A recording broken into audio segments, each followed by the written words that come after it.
right? So pushing your color, part 2, and for this one, we're using oil pastel. All right. So it might be a little bit out of focus, but hopefully when I start drawing, my camera will correct itself. But there is something really interesting about this camera that every time I press record, it starts going out of focus. All right. So I'm gonna do the same concept of yesterday, doing secondary colors. Mostly your sketchbook should be open because you're going to be participating in what we're doing today. And your box of oil pastels should be open because you're going to be participating in what we're doing today. Love y'all so much. Okay. So what I was going to show y'all first though is like oil pastels. Let's say I want to blend some colors together. A lot of my kids like oil pastels because they like to do what I'm going to call like sunsets and things like that. Oil pastels have oil in them. That's why they're called oil pastels, which make them have this property where they're kind of spreadable. Okay. So like if I take this red and I color this red like this, okay, I can take my finger and I can smudge it. Okay. Now it's not going to look pretty, but outside of it, do you see how I get that like soft fuzzy edge on the edges? Okay. This is what a lot of my kids love to do with oil pastel. And it's actually not good because that smudge kind of sort of looks like, you know, have you ever had a white t-shirt and you wash it, but like, you know, like the armpit area kind of gets that like greenish brown, nasty color. Do y'all know what I'm talking about? Okay. That's what this looks like. It looks like dirty, if that kind of sort of makes sense, instead of clean.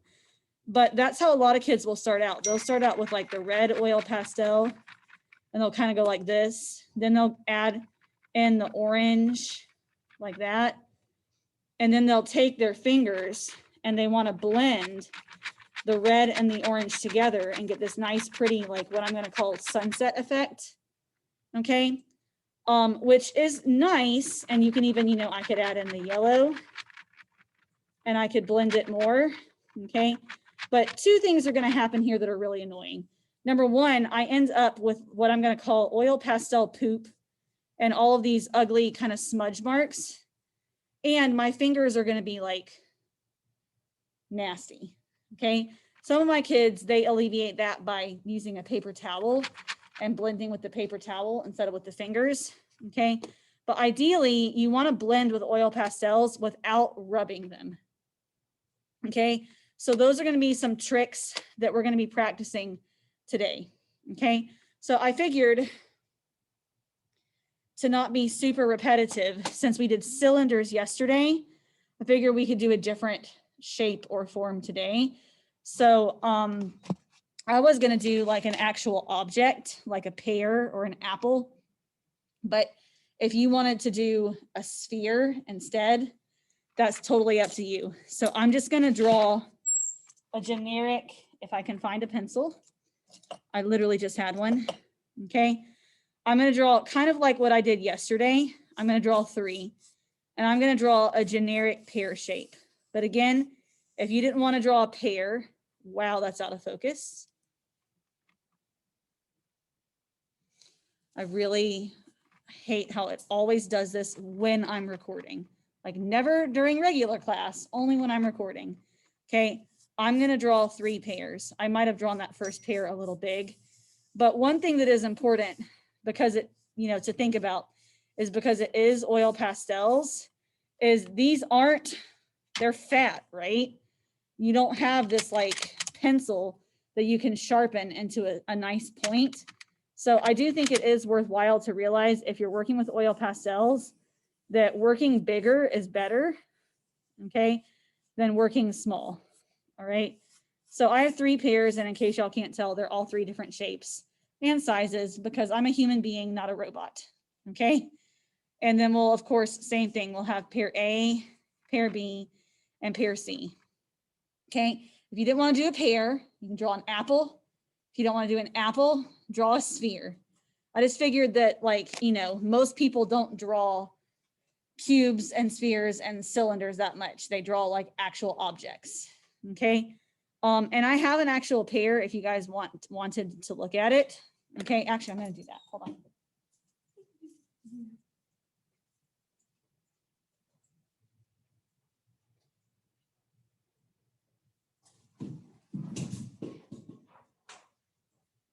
Maybe y'all want to look at some actual fruit.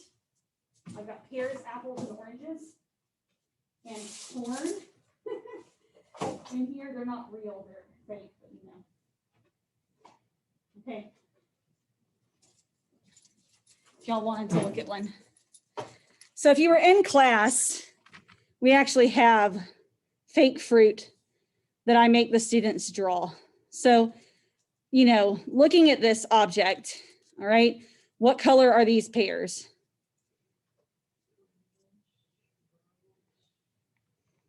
Anyone online want to talk to me? Yeah, they've got some brown spots on them, but the main color is green. Okay, and actually this pear, that brown, has a little bit of red in it. Okay, if I were to draw this with flat color though, like I did yesterday, what color would I pick? Red. Flat color. I would pick green because this is a quote unquote green pear. Do y'all see what I'm saying? You know, if you go to the store and you buy a pear, they'll say red pears or they'll say green pears. These are green pears. So if I was being not an artist, I would get a green oil pastel. I would outline it like this, you know, get that pear shape. Maybe I put the little butt on it. You know, pears have a little butt on the bottom. Okay, and then my flat color, I would probably color in like this. You know, I'm going to color this. A is going to be very non-artistic. Okay, guys. So I color it in. And then what am I going to come back and do? That's bad.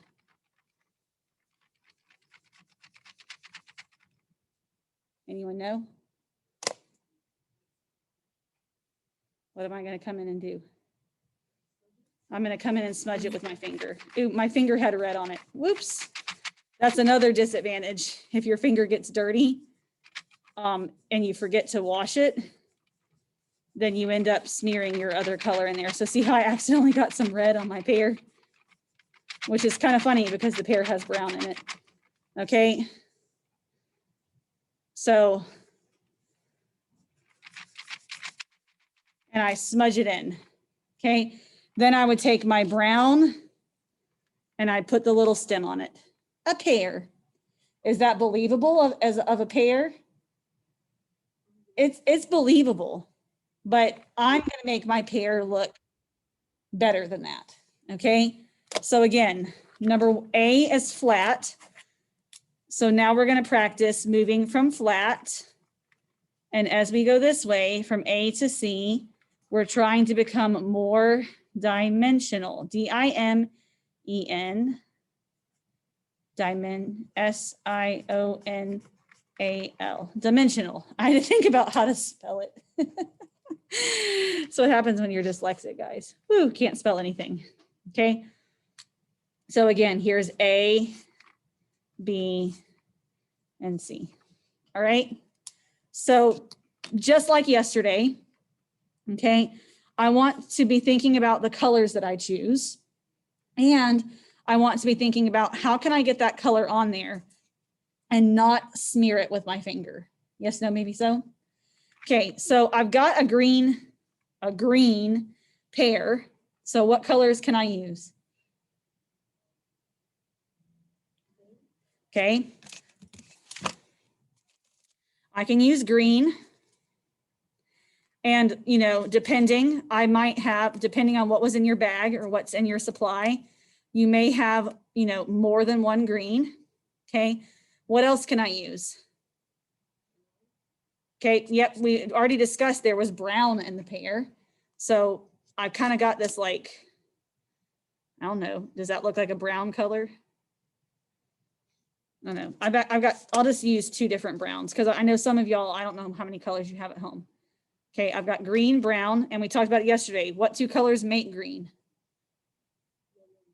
Yellow, and if I can get it out, blue.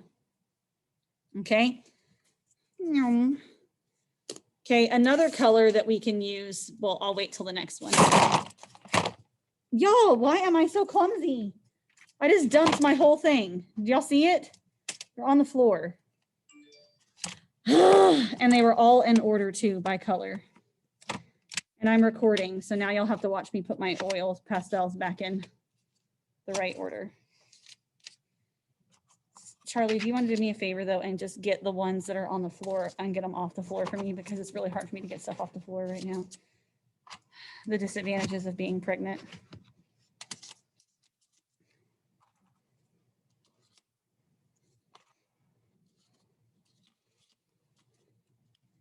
Thank you, I'm sorry.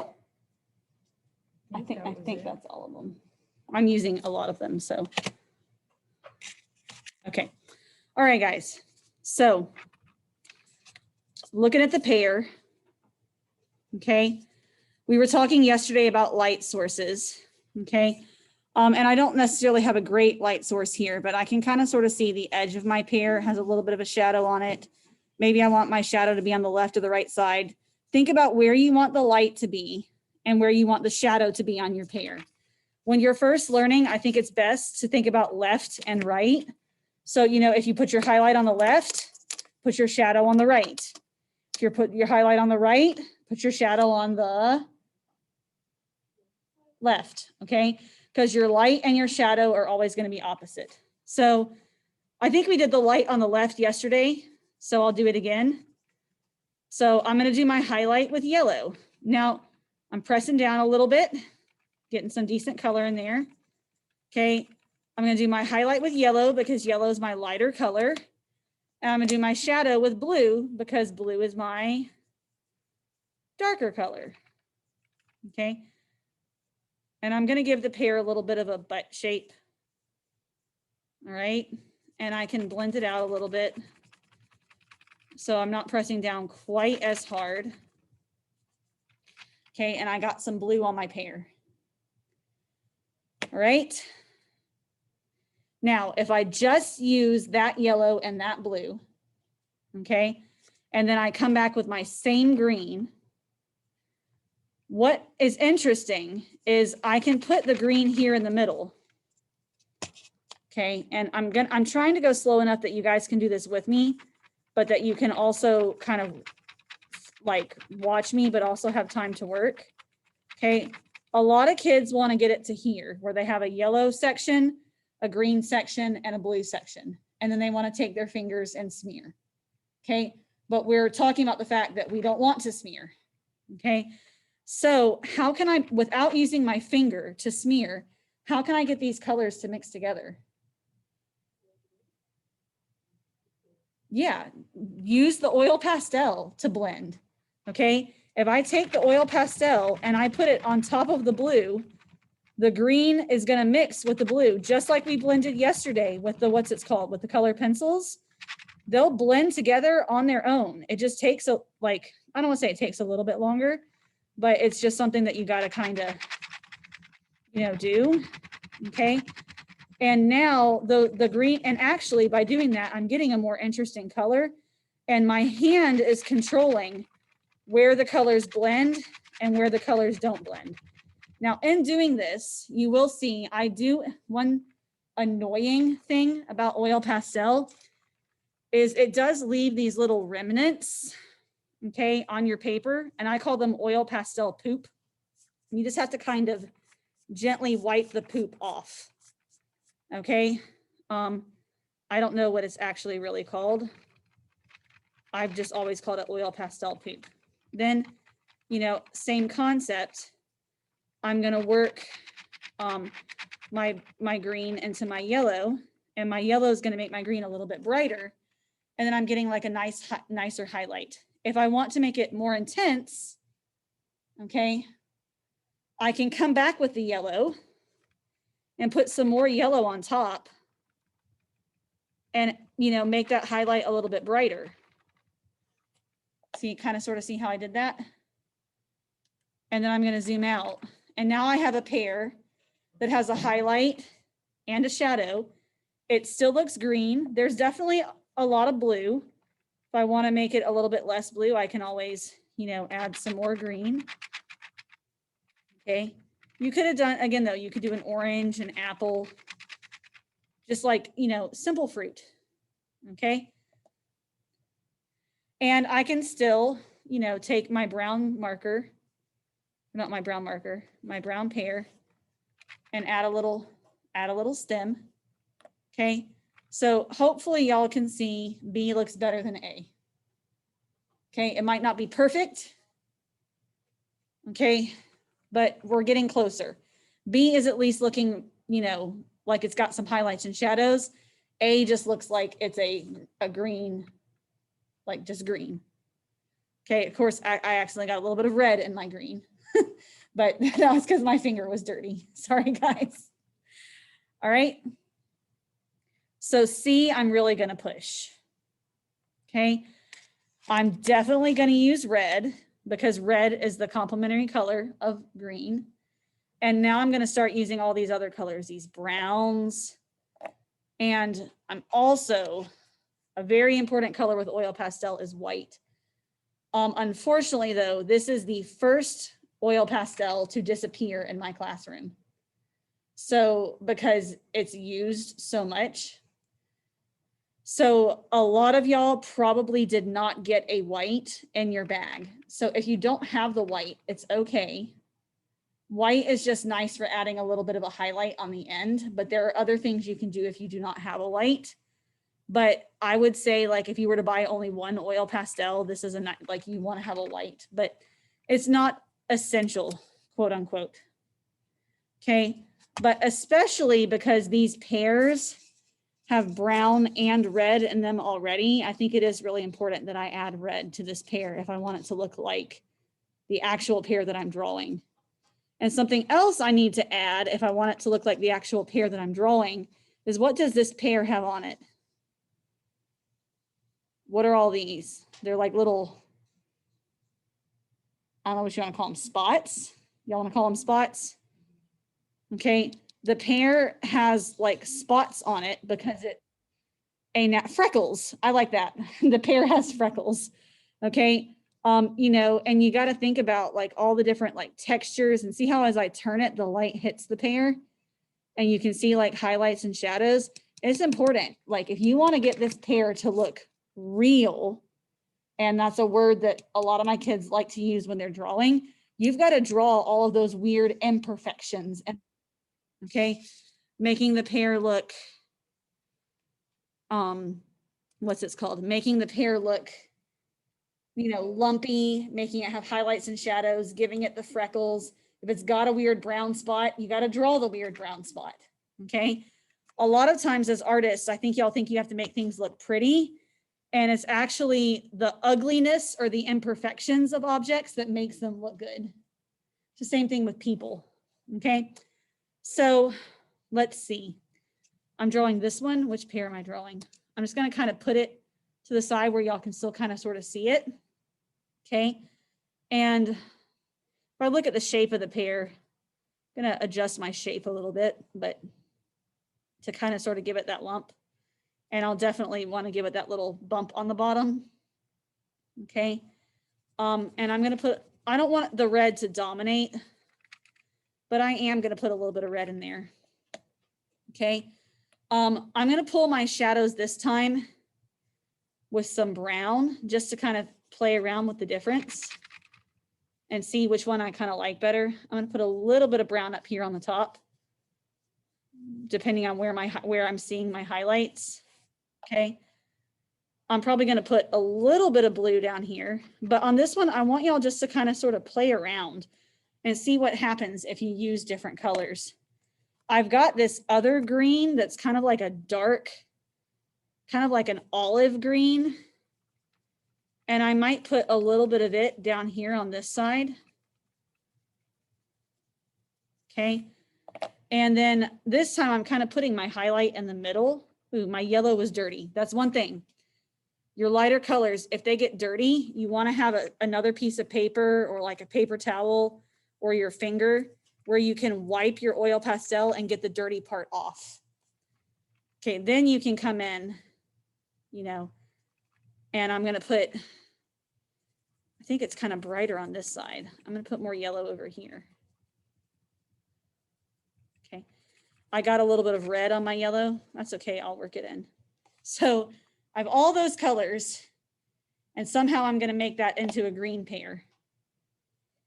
So I tend to, and this is my strategy, but again, this might be something that you have to play around with and experiment with. You know, the first 3 pairs you draw, all 3 of them might look crappy. Y'all know what I mean? Then the 4th pair you draw looks a little better. Then the 5th pair looks a little better. And every time you practice, as long as you're adjusting, thinking like, okay, that didn't work. Let me try something else. Let me try these colors. You know, what if I order the colors differently? You know, what if I take out this color? Like that's going to be kind of what's going to help you. So for me, what works for me is I put down all of my, what I'm going to call like my, what do I want to call them? My hidden colors first, and then I put down my main color. So because the pear is green, I use green last or semi-last. But again, every artist works a little bit differently.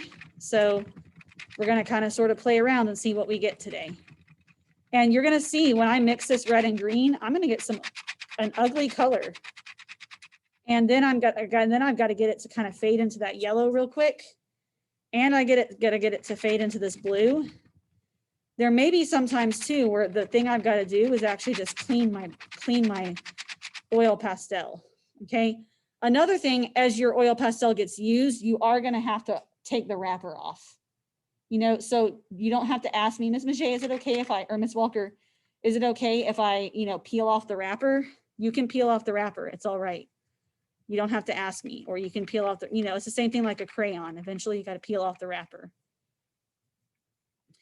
But see, I'm letting this pear this pear, because I'm using those other colors, is a lot darker. Now I'm going to clean it off before I go into the yellow. So I clean it off over there. And now I'll come into the brighter parts of the pear.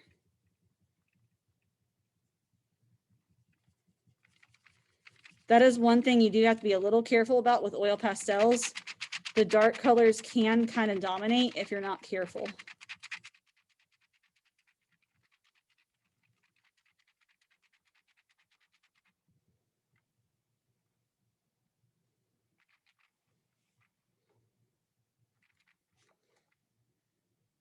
Okay, and some people might be like, Miss Walker, that's too much color. The pear is like rainbow. Okay, sometimes people like that effect. They like for the colors to be overly exaggerated. Okay. What else could I do to this pear? We talked about it. What am I still missing? I'm missing the stem. That's true. Got to add that in. What else? The freckles. Okay. So now when I'm done blending, if I want to add those freckles, all I got to do is kind of take my brown and add some freckles in. I can also, if I want to make some of my highlights a little brighter, come in with some white. I'm going to put a little highlight around the top right there. See how I kind of did that? Add a little highlight here. That's where the white is nice, because it's not going to look white because it's white like on top of other colors, but it does add a little. And if you need to do like a little tiny touch up like that with your finger, that's kind of okay. All right. Then I can come in with my brown, or even I could do it with like a blue, all different types of colors. And I'm going to kind of stipple in some of my shapes. Okay. I'm going to add a little bit of blue down here on the edge just to pull that shadow a little darker. And also I'm going to try to make my pear a little fatter. I'm going to pull in that dark green color. What y'all think? I have 3 pairs. Do you have one you like more than the other?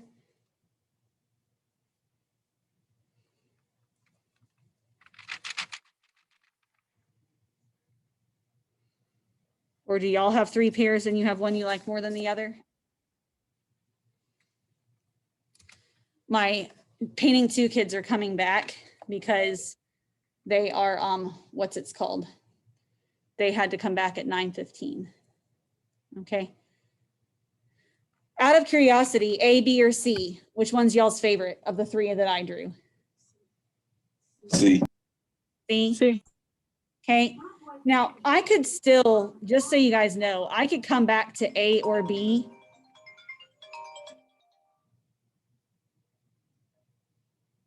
Hello? This is she.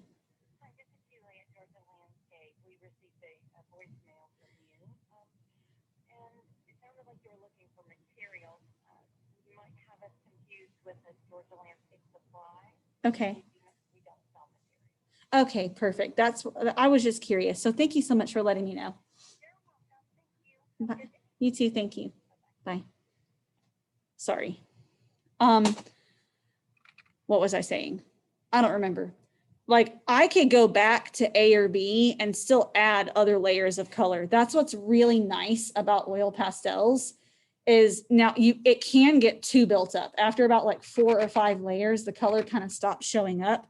But I could come back into B and I could add, some red and then, get my green and blend that red in, and I could get it dimension, get the color more dimensional. I could still get the brown and add the little speckles, freckles, whatever you want to call them. You know what I mean? I could come in with white and I could still put, some extra little highlights and stuff on my color if I wanted to. Do I have to? No. Okay. But you can still do things. But this is what I really want to push to y'all is that a lot of times when you think, oh, it's a green pear and you limit yourself to only green, you're really not going to get something that looks that exciting as if you start adding, brown and red and white and yellow and blue and start realizing that there's all these other colors that you can add to make your colors more dimensional. I mean, y'all might think this is crazy. Pink. I'm putting it into my pear right here. I'm gonna put it right here too. Because there's so many colors underneath it, does that pink look pink? No, but does it add an interesting element to my pear? Yeah. Okay. Purple. Y'all want me to add purple somewhere? Let me add purple, see what that looks like. There's some purple. There's a little bit more purple. There's a little bit more. Okay, so you can do really fun, interesting things with this. Okay, so this pushing your color part 2 is going to be combined with pushing your color part 1, which is the colored pencil part, and you're going to photograph both of them. So you'll have a pear photograph or whatever it is you chose for this one, and you'll have a colored pencil photograph. And after, I'll show you guys how to turn them in, but I want to make sure that I get them put on YouTube first so that the kids who were absent have a chance to get caught up. So I'm going to stop the recording for today.